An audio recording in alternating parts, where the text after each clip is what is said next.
मुसलमानों के 4 बड़े खलीफा अबू बकर, उमर, उस्मान और अली रज़ियल्लाहु अन्हु सिर्फ कुछ ही सालों के अंदर रोमन और पर्शियन एम्पायर क्रश कर चुके थे, जिसके बाद मुसलमानों ने पर्शियन एम्पायर के कैपिटल को तो आसानी से फतह कर लिया था। अल्लाहू अकबर!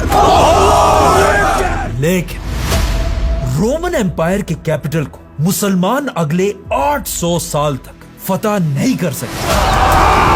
मुसलमानों के ये 4 खलीफा रोमन एम्पायर के कैपिटल के इतने करीब पहुंच चुके थे जहां से आगे बस थोड़ा सा ही और रास्ता था, लेकिन खिलाफत राशिदा कभी भी रोमन एम्पायर के कैपिटल तक नहीं पहुंच सके।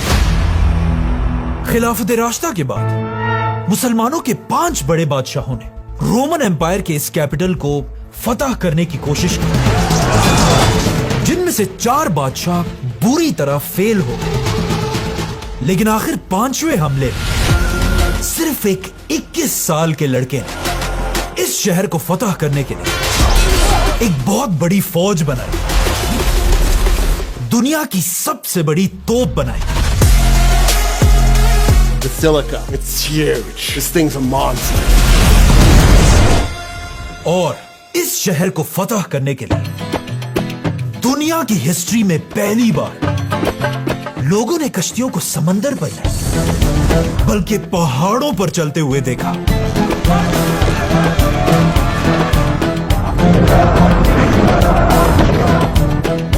इस 5वें बादशाह का नाम है सुल्तान Mahmad Fatih.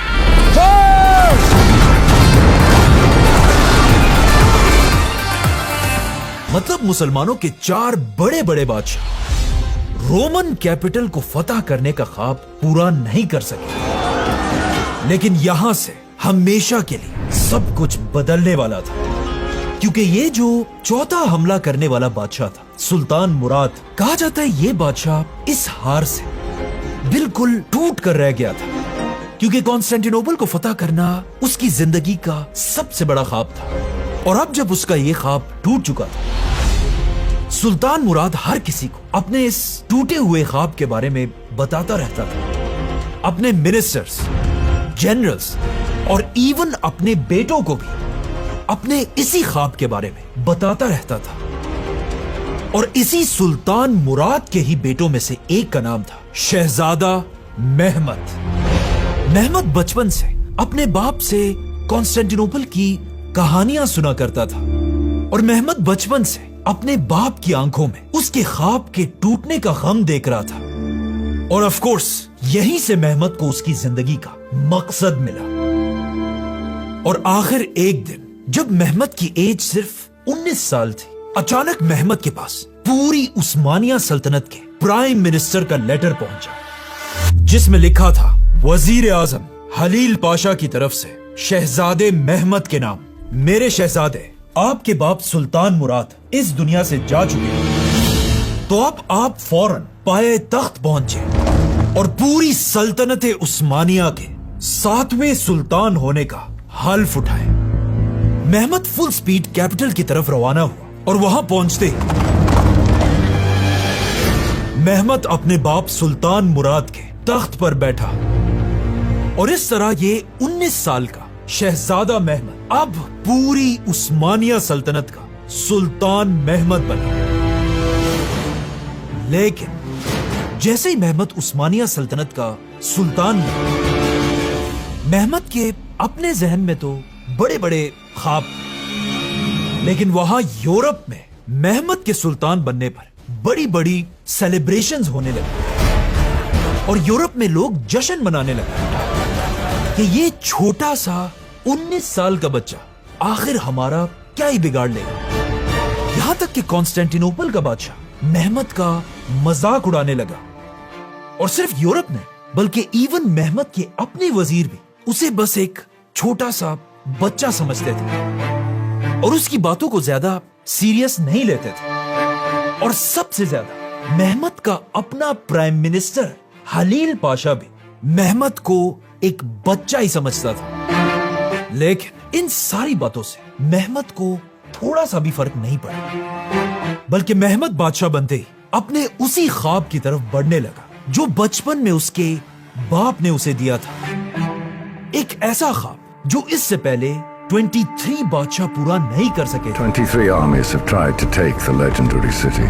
All have failed. जिस ख्वाब के लिए 4 बड़े मुसलमान बादशाह भी बुरी तरह फेल हो चुके थे, और इवन मेहमद का अपना बाप भी वो ख्वाब पूरा नहीं कर सका था। लेकिन अब जब मेहमद बादशाह बना, उसने अपने साथ सारों को क्लियरली बता दिया कि या तो कॉन्स्टेंटिनोपल को मैं फतह करूंगा और या कॉन्स्टेंटिनोपल मुझे फतह करेगा। इसीलिए सुल्तान बनते ही मेहमद ने यूरोप के सारे बादशाहों की तरफ लेटर्स भेजे। इन लेटर्स में मेहमद ने यूरोप के हर बादशाह से कहा कि आज के बाद उस्मानिया सल्तनत और यूरोप के दरमियान कोई लड़ाई नहीं होगी। इसी तरह मेहमद ने मुसलमान बादशाहों के साथ भी डील्स की। इसी तरह मेहमद ने उस्मानिया सल्तनत की बाकी सारी जंगों को खत्म कर दिया, और अब मेहमद तैयार था कि वो सीधा उस ख्वाब की तरफ बढ़े जो सबसे पहले रसूलुल्लाह सल्लल्लाहु अलैहि वसल्लम ने मुसलमानों को दिया था, और रोमन एम्पायर के कैपिटल कॉन्स्टेंटिनोपल पर हमला कर।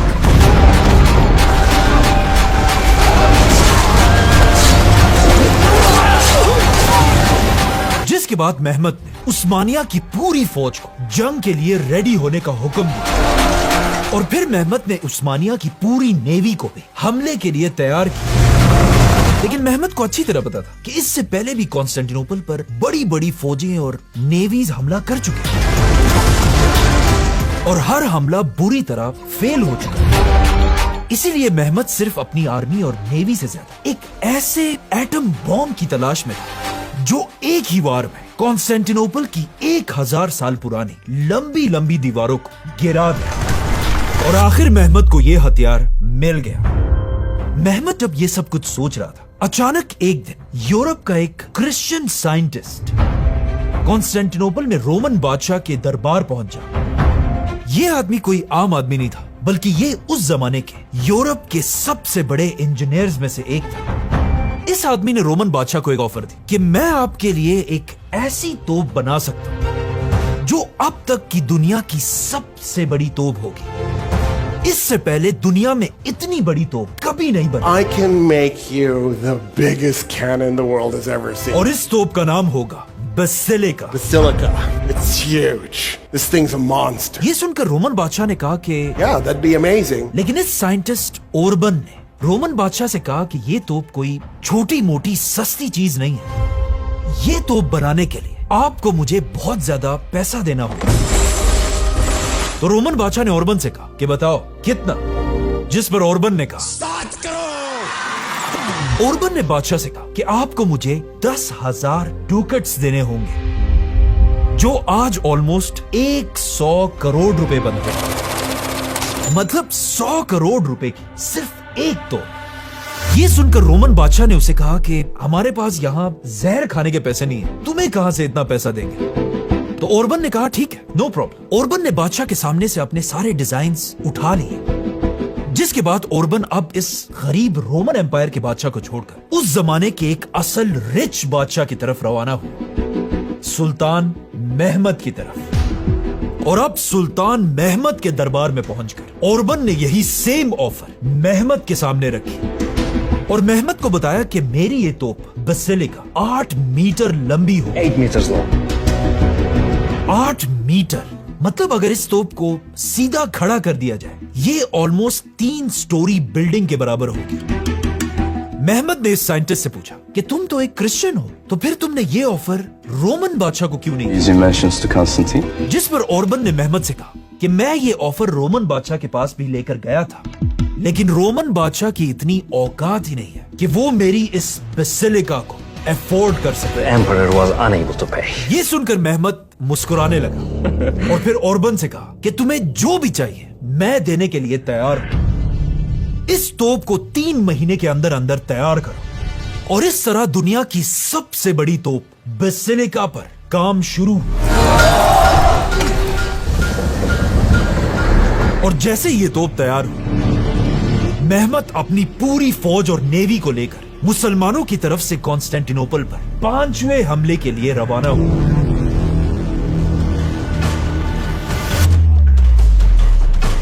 अब जब मेहमत अपनी पूरी फौज के साथ कॉन्स्टेंटिनोपल की तरफ बढ़ रहा था, यह देखकर वहां रोमन बादशाह की टांगे कांपने लगी, क्योंकि रोमन बादशाह ने जो ऑफर रिजेक्ट की थी, अब मुसलमानों की पूरी फौज के पीछे बसिलिका भी रोमन बादशाह की तरफ बढ़ रही थी।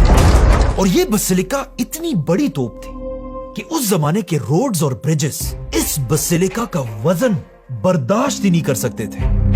इसीलिए मेहमत ने सिर्फ इस बसिलिका के लिए अपने कैपिटल से कॉन्स्टेंटिनोपल तक नए रोड्स और ब्रिजेस बनाए। जैसे जैसे मेहमत आगे बढ़ रहा था, यह देखकर रोमन बादशाह, जो अब तक मेहमत को एक बच्चा समझता था, अब मेहमत से डरने लगा। और रोमन बादशाह ने पूरे यूरोप के हर बादशाह की तरफ लेटर्स भेजे और उनसे भीख मांगने लगा कि प्लीज आकर अपने क्रिश्चियन भाई को इन मुसलमानों से बचाएं। लेकिन किसी भी बादशाह ने इस मुश्किल वक्त में रोमन एम्पायर की मदद नहीं की, क्योंकि इससे पहले मेहमत ने इन सारे बादशाहों को गिफ्ट्स और गोल्ड भेज भेजकर अपना दोस्त बना दिया था। आखिर जब रोमन बादशाह को और कोई रास्ता नहीं मिला, उसने मजबूरन एक लेटर यूरोप के सबसे ताकतवर आदमी की तरफ भेजा, क्रिश्चियनिटी का लीडर पोप। पोप ने आखिर रोमन एम्पायर की मदद के लिए पूरे यूरोप से एक बहुत बड़ी फौज जमा करना शुरू कर दिया।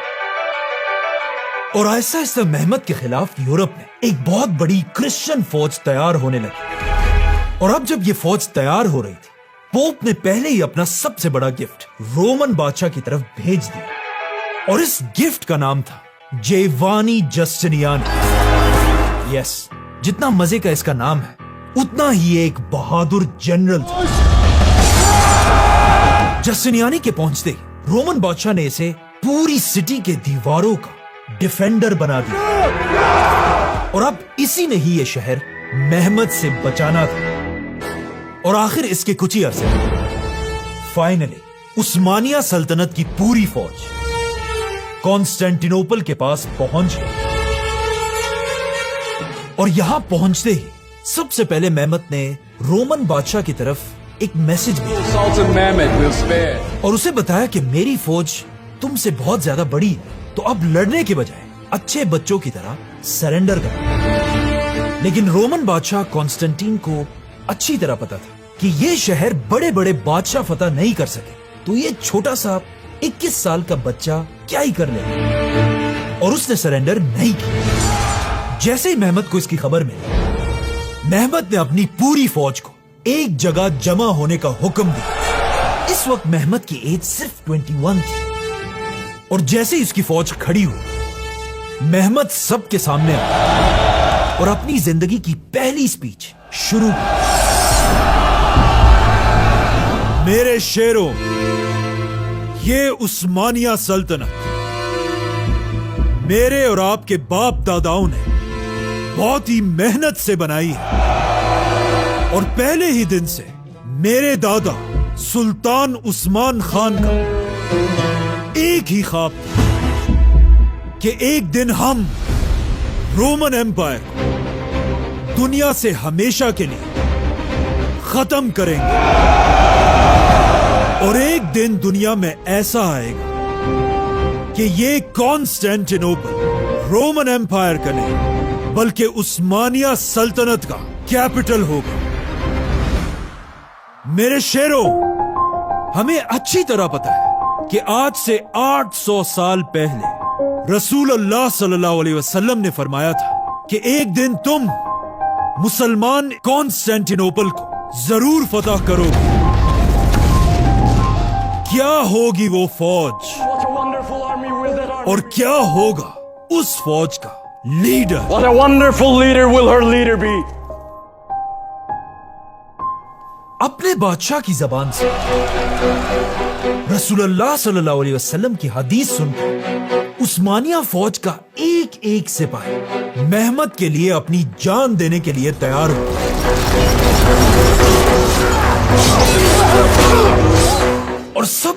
इस बात की उम्मीद थी कि हम ही वो फौज बने जिसकी रसूलुल्लाह सल्लल्लाहु अलैहि वसल्लम ने तारीफ की थी, और इस तरह मुसलमानों की रोमन एम्पायर के कैपिटल को फतह करने की 5वीं कोशिश शुरू हुई और मुसलमानों की फौज ने हर तरफ से कॉन्स्टेंटिनोपल को घेर लिया। इस शहर को फतह करने के लिए मेहमत ने 4 खतरनाक स्ट्रेटजीज बनाई और इस वीडियो में हम एक एक स्ट्रेटजी को गौर से स्टडी करेंगे। मेहमत की ऑलमोस्ट 1 लाख की फौज ने जमीन के रास्ते से कॉन्स्टेंटिनोपल को घेर लिया और मेहमत की नेवी की 200 कश्तियों ने समंदर से भी इस शहर को घेर लिया। अब तक तो हमें भी इस बात का अच्छी तरह से पता है कि यह शहर सिर्फ एक रास्ते से फतह हो सकता है, द गोल्डन हॉर्न। इसीलिए मुसलमानों की कश्तियां तेजी से गोल्डन हॉर्न की तरफ बढ़ने लगी। लेकिन ऑफ कोर्स पिछले 800 साल से जिस चेन ने इस शहर को बचाए रखा था, अब भी वो चेन उसी तरह लगी हुई थी। इस चेन का वजन 30 टन था और जब मुसलमानों की कश्तियां आगे बढ़ी, रोमन्स ने अपने तोपों और तीरों से मुसलमानों को पीछे भगा दिया। मेहमत की नेवी भी इस चेन को तोड़ नहीं सकी और इस तरह मेहमत की पहली स्ट्रेटजी फेल हो गई। मेहमत ने अपनी दूसरी स्ट्रेटजी में अपनी पूरी फौज से शहर पर हमला कर दिया। उस्मानिया फौज बहुत ही बहादुरी से लड़ी, लेकिन आखिर बहुत कोशिश के बाद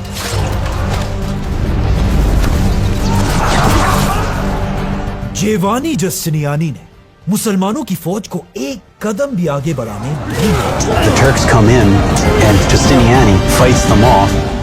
ये लड़ाई इतनी सख्त थी कि आहिस्ता आहिस्ता हजारों मुसलमान शहीद होने लगे और यहां पर मेहमत और मुसलमानों को समझ आई कि आखिर इस शहर को पिछले 800 साल में क्यों फतह नहीं किया जा सका।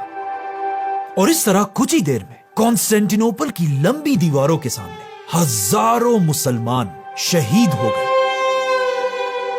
लेकिन मेहमत की यह फौज इतनी खतरनाक थी कि उस वक्त शहर के अंदर से एक रोमन फौजी कहता है कि हम जब भी किसी उस्मानी फौजी को अपने तीरों से मारते थे, 2 और फौजी उसकी डेड बॉडी को उठाने के लिए वापस मैदान में आते थे और जब हम उन्हें भी मार देते थे, उनके पीछे भी और उस्मानी फौज आती थी। यह रोमन फौजी लिखता है कि उस्मानिया की फौज अपनी जान देने के लिए तैयार हो जाती थी, लेकिन उन्हें यह बात कबूल नहीं थी कि वो अपने भाई को इसी तरह मैदान में छोड़ दें।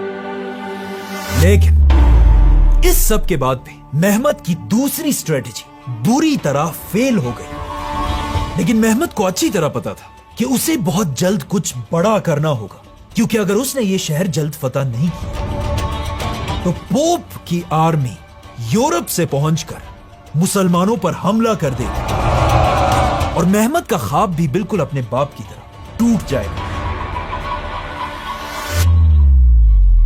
तो अब 2 फेल्ड स्ट्रेटजीज के बाद मेहमत ने अपनी तीसरी स्ट्रेटजी पर काम शुरू किया। जब समंदर और जमीन दोनों से यह शहर फतह नहीं हुआ तो मेहमत ने एक नया प्लान बनाया कि अब वो जमीन से नहीं बल्कि जमीन के नीचे से इस शहर को फतह करेगा।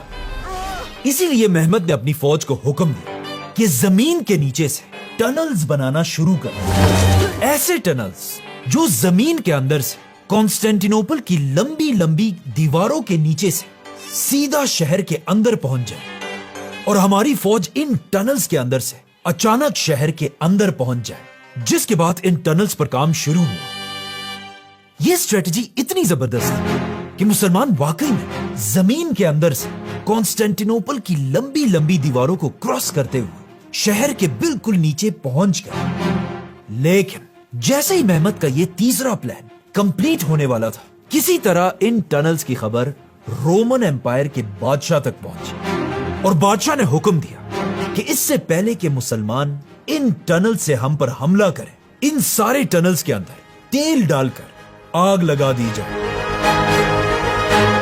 रोमन्स की फौज किसी तरह जमीन खोदकर इन टनल्स तक पहुंची, जहां अब भी बहुत सारे उस्मानिया सोल्जर्स थे और रोमन्स ने इन सब को आग लगा दी।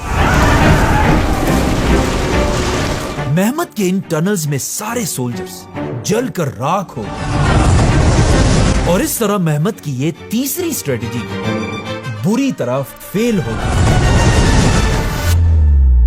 अब मेहमत फ्रस्ट्रेट हो चुका था और उसका सब्र खत्म होने वाला था, लेकिन मेहमत के पास अब भी एक ऐसी स्ट्रेटजी थी जो इससे पहले दुनिया में किसी ने भी यूज नहीं की थी।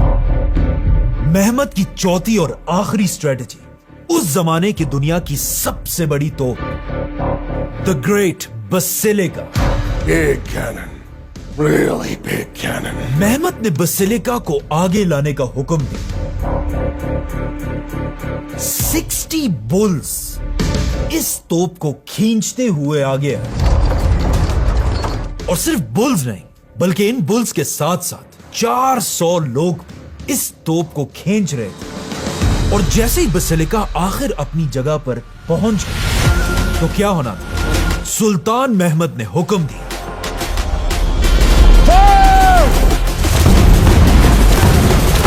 बसिलिका का सिर्फ एक गोला 600 किलोग्राम का होता था। मतलब बसिलिका का सिर्फ एक गोला एक छोटी गाड़ी के बराबर होता था। और इस तरह बसिलिका के ये बड़े बड़े गोले सीधा कॉन्स्टेंटिनोपल की दीवारों पर लगने लगे। अब तक कॉन्स्टेंटिनोपल की दीवारों को पिछले 1000 साल से तोपों के गोलों से कोई फर्क नहीं पड़ता था, लेकिन पहली बार बसिलिका के गोलों ने कॉन्स्टेंटिनोपल की दीवारों को क्रश करना शुरू किया।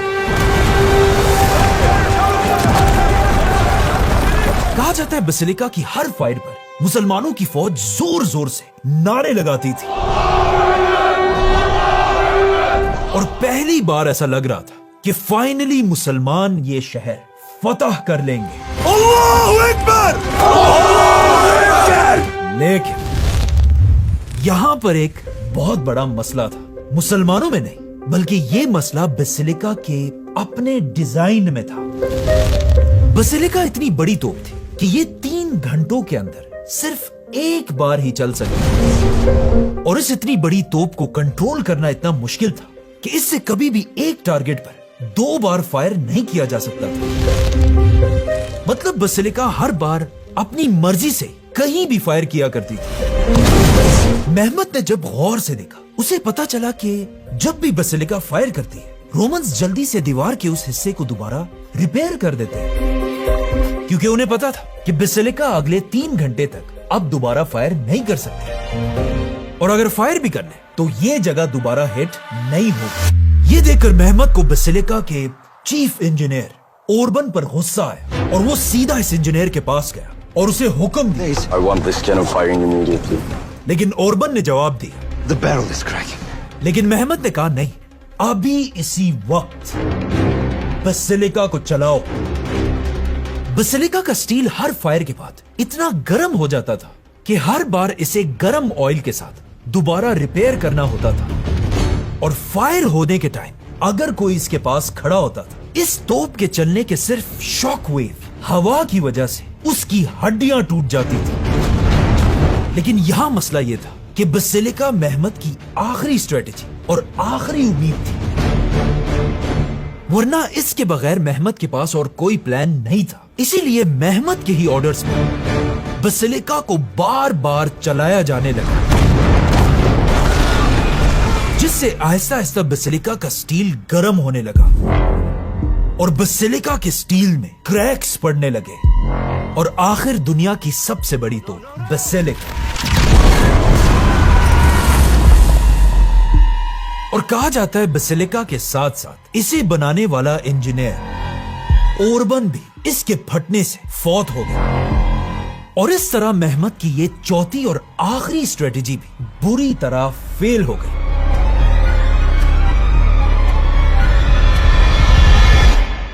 और दूसरी तरफ पोप की आर्मी भी बिल्कुल कॉन्स्टेंटिनोपल के करीब पहुंचने वाली थी। अब तक तो मुसलमानों में लड़ने का बहुत जज्बा था, लेकिन यहां से वो शुरू हुआ जो इससे पहले हर उस फौज के साथ हुआ था जिसने कॉन्स्टेंटिनोपल पर हमला करने की गलती की। मायूसी। मेहमत की पूरी फौज में हर तरफ मायूसी फैल गई और उनकी कोई गलती भी नहीं है। आप खुद सोचें, मेहमत ने समंदर से, फिर जमीन से, फिर जमीन के नीचे से और फिर इवन हवाओं से इस शहर को फतह करने की कोशिश की, लेकिन इस शहर ने मेहमत के सामने सरेंडर नहीं किया। इस सब से आखिर हर तरफ मायूसी फैल गई, फौज का सारा मोराल टूट गया। इवन मेहमत का अपना प्राइम मिनिस्टर, जो पहले ही मेहमत को एक बच्चा समझता था, उसे भी यकीन हो गया कि मेहमत भी बिल्कुल पहले बादशाहों की तरह फेल हो जाएगा। और सिर्फ यही नहीं, वहां रोमन्स भी जश्न मनाने लगे क्योंकि उन्हें समझ आ गई कि कॉन्स्टेंटिनोपल उनका शहर था, है और कयामत तक ये शहर उन्हीं का रहेगा। लेकिन पूरी उस्मानी फौज में अब भी दो ऐसे लोग थे जो हार मानने के लिए तैयार नहीं थे। उस्मानिया सल्तनत का वजीर जरगनोश पाशा और खुद उस्मानियों का बादशाह सुल्तान मेहमत खान। तो अब जब मुसलमानों की फौज मायूस हो चुकी थी और वहां कॉन्स्टेंटिनोपल में जश्न मनाया जा रहा था, मेहमत ने एक ऐसा काम किया जो इससे पहले पूरी दुनिया की हिस्ट्री में किसी ने सोचा भी नहीं था। कॉन्स्टेंटिनोपल के अंदर पूरी रात जश्न मनाने के बाद आखिर रोमन्स थक कर सो गए। लेकिन जैसे ही अगली सुबह हुई, अचानक शहर के हर कोने से चीखों की आवाजें आने लगी। लोगों की ये चीखें सुनकर जब रोमन बादशाह बाहर निकला तो उसे बताया गया कि अब सब कुछ खत्म हो चुका है, क्योंकि सुल्तान मेहमत की नेवी पिछले 800 साल में पहली बार गोल्डन हॉर्न की इस चेन को क्रॉस करके गोल्डन हॉर्न के अंदर घुस चुकी है। यह सुनकर बादशाह को यकीन नहीं आ रहा था कि ऐसा कैसे हो सकता है। तो बादशाह ने पूछा कि कैसे? बादशाह भागकर शहर की दीवार के ऊपर पहुंचा और उसने देखा कि चेन बिल्कुल उसी तरह ठीक ठाक अपनी जगह पर लगी हुई। तो फिर आखिर मेहमत की फौज गोल्डन हॉर्न तक पहुंची कैसे? असल में सबसे कुछ ही दिन पहले जब मेहमत की सारी बाकी स्ट्रेटजीज फेल हो चुकी थी और मुसलमानों के हौसले टूट चुके थे, उसी वक्त मेहमत ने अपने बेस्ट जनरल जरगनोश पाशा को अपने पास बुलाया और उसे एक ऐसा प्लान बताया जो इससे पहले पूरी दुनिया में कभी नहीं हुआ था। मेहमत ने अपने जनरल से कहा कि यह शहर सिर्फ और सिर्फ गोल्डन हॉर्न से ही फतह हो सकता है और गोल्डन हॉर्न का रास्ता ऑफ कोर्स 800 साल से इसी चेन ने रोका हुआ है। तो क्यों ना हम इस चेन को छोड़कर जमीन से एक लकड़ियों का रास्ता बनाएं और फिर अपनी नेवी की कश्तियों को बुल्स और लोगों से खींच कर इस पूरे रास्ते से गोल्डन हॉर्न की चेन के पीछे पहुंचा गए। मेहमत का यह प्लान बहुत ही एक अजीब प्लान था और अगर मेहमत अपना ये अजीब प्लान किसी भी एक्सपीरियंस्ड और बड़े मिनिस्टर को बताता तो वो उस पर जरूर हंसता और कहता ये 21 साल का लड़का, इसको दुनिया का क्या पता? जो काम दुनिया की तारीख में पहले नहीं हुआ वो हम कैसे करेंगे?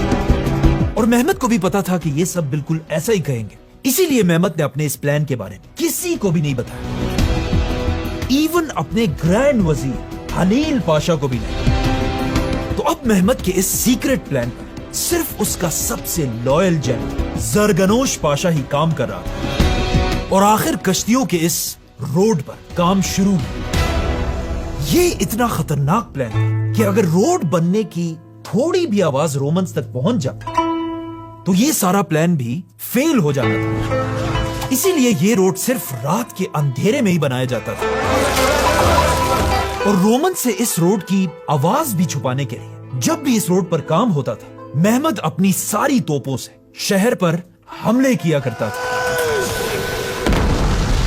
जैसे ही लकड़ियों का ये रोड तैयार हुआ, इन लकड़ियों के ऊपर जानवरों की चर्बी मेल्ट करके इसे बिल्कुल स्लिपरी बना दिया ताकि कश्तियां आराम से इस पर खींची जा सके। और जैसे ही मेहमत का ये सीक्रेट रोड तैयार हुआ, अब यहां पर मेहमत के सामने एक बहुत बड़ा चैलेंज आया, क्योंकि मेहमत ने ये सारी की सारी कश्तियां एक ही रात में इस रास्ते से गोल्डन हॉर्न तक पहुंचानी थी, वरना रोमन्स को पता चल जाता और ये प्लान भी फेल हो जाता। इसीलिए रात होने से पहले मेहमत ने अपने कश्तियों के पास 100 बुल्स को लाकर खड़ा कर दिया और इसी के साथ अपने फौज से 1000 सबसे स्ट्रॉन्ग सोल्जर्स को भी कश्तियों के पास आने का हुक्म दिया। और जैसे ही आसमान में आहिस्ता आहिस्ता अंधेरा फैलने लगा, मेहमत के इस आखिरी प्लान और आखिरी उम्मीद पर काम शुरू हुआ। लेकिन यहां पर एक और मसला था। यह पूरा रास्ता ऐसे हिल टाइप रास्ता था, मतलब पहले कश्तियों को ऐसे पहाड़ के ऊपर लेके जाना था, जो एक बहुत ही इम्पॉसिबल काम था। लेकिन दूसरी साइड उतरना कोई ज्यादा बड़ा मसला नहीं था।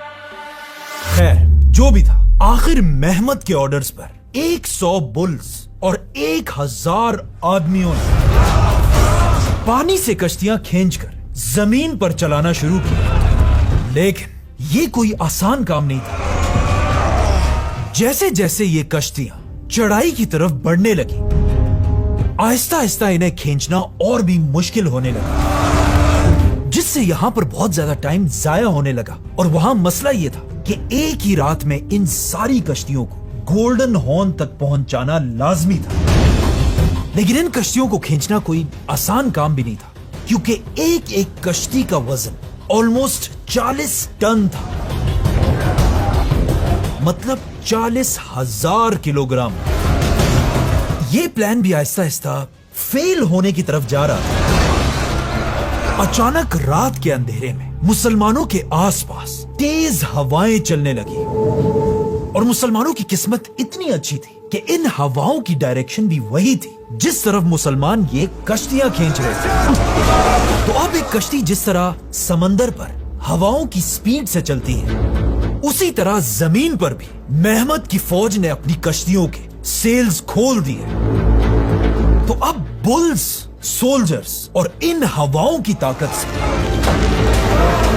कश्तियां तेजी से गोल्डन हॉर्न की तरफ जमीन से बढ़ने लगी। और आखिर इस तरह एक ही रात में मेहमत की फौज ने ऑलमोस्ट 70 कश्तियों को जमीन के ऊपर खींच खींच कर गोल्डन हॉर्न तक पहुंचा दिया। इसीलिए जैसे ही अगली सुबह हुई, कॉन्स्टेंटिनोपल के हर कोने से लोग मेहमत की इन कश्तियों को देखकर जोर जोर से चीखने लगे। इस एक वाकये से हालात बिल्कुल बदल गए और अब मायूसी मुसलमानों से निकलकर हर क्रिश्चियन के दिल में फैल गई। और अचानक यहां पर शहर के अंदर एक ऐसी खबर फैली जिसने रोमन्स का मोराल बिल्कुल तोड़ कर रख दिया। पिछले 1000 साल से रोमन एम्पायर में एक प्रोफेसी मशहूर थी और वो प्रोफेसी ये थी, एक जमाने में एक क्रिश्चियन बाबा ने कहा था कि इस शहर कॉन्स्टेंटिनोपल को सबसे पहले फतह करने वाला बादशाह कॉन्स्टेंटीन था, जिसकी मां का नाम हेलेना था। और इस बाबा की प्रोफेसी ये थी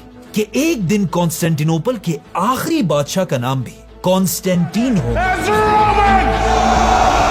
और उसकी मां का नाम भी हेलेना होगा। तो अब मेहमत की कश्तियों को गोल्डन हॉर्न के अंदर देखकर शहर के लोगों को यह प्रोफेसी दोबारा याद आई, क्योंकि बिल्कुल पहले बादशाह की तरह अब भी रोमन बादशाह का नाम कॉन्स्टेंटीन था। और अजीब बात यह है कि उसकी मां का नाम भी हेलेना था। तो अब मेहमत की कश्तियों को देखकर और इस प्रोफेसी की वजह से शहर के अंदर हर आदमी का हौसला बिल्कुल खत्म हो गया और बादशाह को भी मजबूरन अपनी आधी फौज यहां से हटाकर गोल्डन हॉर्न की तरफ भेजना पड़ा। अब तारीख में पहली बार कॉन्स्टेंटिनोपल की दीवार पर सिर्फ आधी फौज खड़ी थी और यह देखकर मेहमत ने भी एक बार फिर पूरी फौज के सामने फतह से पहले अपनी आखिरी स्पीच की और मेहमद ने फिर से अपनी पूरी फौज को रसूलुल्लाह सल्लल्लाहु अलैहि वसल्लम की उस हदीस की याद दिलाई कि एक दिन मुसलमान कॉन्स्टेंटिनोपल को जरूर फतह करेंगे। क्या होगी वो फौज और क्या होगा उसका लीडर? आज हम सबको पता है कि यह हदीस एक ज़ईफ हदीस है, लेकिन उस वक्त इसी हदीस से मुसलमानों की फौज का जज्बा आसमान तक पहुंचा और आखिर मुसलमानों ने कॉन्स्टेंटिनोपल की दीवार पर अपना आखिरी हमला किया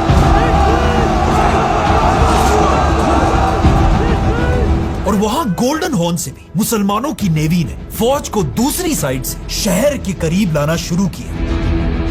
आहिस्ता आहिस्ता जंग बढ़ने लगी और यहां भी आई हैव टू से रोमन एम्पायर की फौज खून के आखिरी कतरे तक लगी, जिसे देखकर मेहमद का ग्रैंड वजीर हलील पाशा फिर डरने लगा और मेहमद से कहा कि हमें पीछे हट जाना चाहिए। लेकिन अब मेहमद और रुकने वाला नहीं था। मेहमद ने अपनी फौज को आगे बढ़ने का हुक्म दिया और मेहमद ने अपनी जिंदगी की सबसे फेमस लाइन कही कि आज या तो मैं कॉन्स्टेंटिनोपल को फतह करूंगा और या मैं और मेरी पूरी फौज इस शहर के दीवार के आगे मर जाएगी।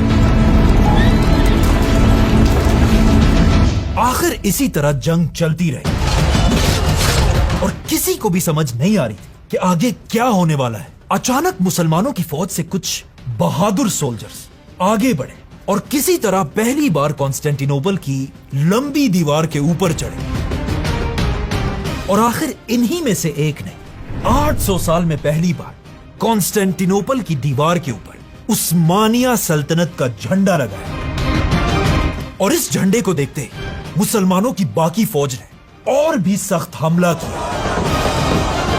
यह देखकर कॉन्स्टेंटिनोपल का जनरल जस्टिनियानी जंग से पीछे हटा और शहर छोड़कर भागने लगा और बाकियों ने रोमन बादशाह से भी कहा कि अब और यह शहर नहीं बच सकता, आप भी अपनी जान बचाकर भाग जाएं। लेकिन यहां पर रोमन एम्पायर के आखिरी बादशाह कॉन्स्टेंटीन ने कहा नहीं, जो भी अपनी जान बचाना चाहता है वो जा सकता है, लेकिन जो भी मौत से नहीं डरता वो मेरे साथ आए और उस्मानियों के खिलाफ खून के आखिरी कतरे तक लड़ने के लिए तैयार हो जाए। और इस तरह ऑलमोस्ट 2000 साल पुराने द ग्रेट रोमन एम्पायर के आखिरी बादशाह ने अपने कैपिटल को बचाते बचाते अपनी जान दे दी और रोमन बादशाह के गिरते आखिर मुसलमान 800 साल की कोशिश के बाद कॉन्स्टेंटिनोपल के अंदर घुस गए। जो काम 23 बड़े बड़े बादशाह नहीं कर सके, एक 21 साल के लड़के ने वो कर दिखाया। मेहमद अपनी पूरी फौज के साथ कॉन्स्टेंटिनोपल एंटर हुआ और इस दिन सुल्तान मेहमद को एक नया नाम मिला, फातिह। सुल्तान मेहमद फातिह। मेहमद ने कॉन्स्टेंटिनोपल के सबसे बड़े चर्च हाया सोफिया को एक मस्जिद में कन्वर्ट किया और वहां पहली अजान दी गई, जो आज तक उसी तरह हर दिन दी जाती है। अब जैसे ही मेहमद इन सारी जंगों से फारिग हो, सबसे पहले मेहमद ने अपने ग्रैंड वजीर हलील पाशा को अपने पास बुलाया और उसे कहा कि आपने हमेशा मुझे एक बच्चा ही समझा है और कभी भी मुझ पर ट्रस्ट नहीं किया। Why didn't you believe in me? और ये कहते ही मेहमद ने पीछे खड़े अपने लॉयल वजीर जरगनोश पाशा से कहा, ग्रैंड वजीर जरगनोश पाशा, जाओ और इस गद्दार हलील पाशा का सर काट दो। Grand Vizier. और आज से तुम जरगनोश पाशा पूरी उस्मानिया सल्तनत के वजीर आजम हो गए। इस तरह मेहमद ने कॉन्स्टेंटिनोपल को अपना और उस्मानिया सल्तनत का नया कैपिटल बनाया। मेहमद ने पूरी मुसलमान दुनिया की तरफ लेटर्स भेजे, जिसमें एक लेटर मेहमद ने मक्का के सबसे बड़े स्कॉलर की तरफ भी भेजा और उन्हें बताया कि आखिर 800 साल बाद रसूलुल्लाह सल्लल्लाहु अलैहि वसल्लम की ख्वाहिश पूरी हो चुकी है और मुसलमानों ने रोमन एम्पायर के बादशाह का शहर फतह कर लिया। और इस तरह द ग्रेट रोमन एम्पायर आखिर दुनिया से हमेशा के लिए खत्म हो गया और दुनिया में एक नई सुपर पावर बनी, द ग्रेट ऑटोमन एम्पायर।